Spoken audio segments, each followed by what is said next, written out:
Акыркы убакта жашылча жемиштер көбүнчө күнөс кынада өстүрүлүп, базарларда ошол өнүмдөр сатылууда. Алар албетте табигый шартта өскөндөрдөн айырмаланат. Бул канчалык деңгээлде калктын тамак аш коопсуздугуна таасир этет. Ошондой эле жабык шартта өстүрүлгөн жашылча жемиштерге колдонулган жер семирткичтер жана башка каражаттар зыяндуу эмеспи? Эгер селитра берип, мочовинаны башка сырт жактан келген болсо, аларда будан тогураак жашыл болуп, анан тез солойт. Бизде көп кездешет, кулпунайга сырттан келген кулпунайларды алып келишет, аларды селитра же мочовинаны көп бергендиктен алар тез плесенге айланып, мындай солуп, эме болуп кетет. Экологическийлер сразу эле билинет. Экологически таза багылган кулпунайлар алар мындай жакшынакай болуп, жалтырап, плесен баспай жакшы болуп турат. Бадырын деле ошондой даамы менен өзгөчөлөнүп турат. Учурда суу ресурстары, айыл чарба жана кайра иштетүү өнөр жай министрлиги тарабынан күнөс кыначылардын өстүрүп жаткан жашылчаларынын багылышы жана жергиликтүү өнүм катары сапаты көзөмөлдөнбөйт. Учурда дыйкандар каалагандай колунан келгенин өндүрүп чыгарып жатышат.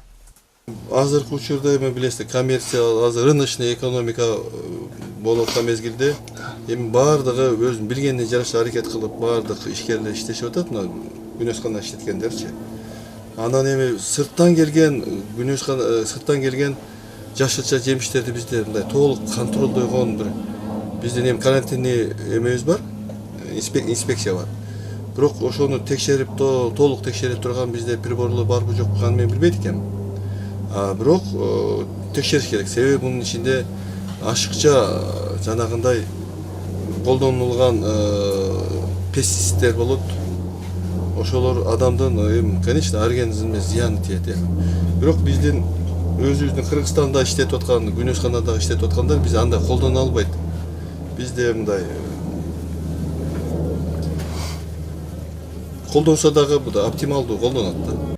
Башка өлкөлөрдө күнөс каналар көп салынып, жайы кышы дебей жашылча жемиштер менен камсыз болушат. Каалайбызбы же каалабайбызбы, замандын шартына байланыштуу бул тармак өнүккөндөн өнүгүп келе жатат. Ага ылайык дыйкандар да күнөс кананы пайдалуу жана кирешелүү деп эсептешип, көбөйтүүнү көздөшүүдө. Тиги эле жооп берем. Бир эле жерди 2 жол түшүм алып атсаңыз, ошо түшүмүңүздү сатып атсаңыз, албетте пайдалуу. Ошол кыш мезгилинде кымбат баада сата аласыз да. Ошондуктан мына 7-8 жылдан бери эң эле эски теплица иштетип келаткан ишкер катары ошолордун арасында мен пайдасын көрүп атам, пайдалуу деп айта алам. Жалпы эл пайдалануучулар үчүн тамак аш коопсуздугу маанилүү. Келечек муундун жана калктын ден соолугу азыктардан көз каранды. Андыктан өлкөгө башка мамлекеттерден келип жаткан азыктар жана жер жемиштер тыкыр көзөмөлдөнүшү керек. Мындан тышкары жергиликтүү өнүмдөр тиешелүү мекемелер тарабынан текшерүүгө алынышы зарыл. Клара Кудайбергенова, Эсен Үсөнбек уулу, УТРК Чүй.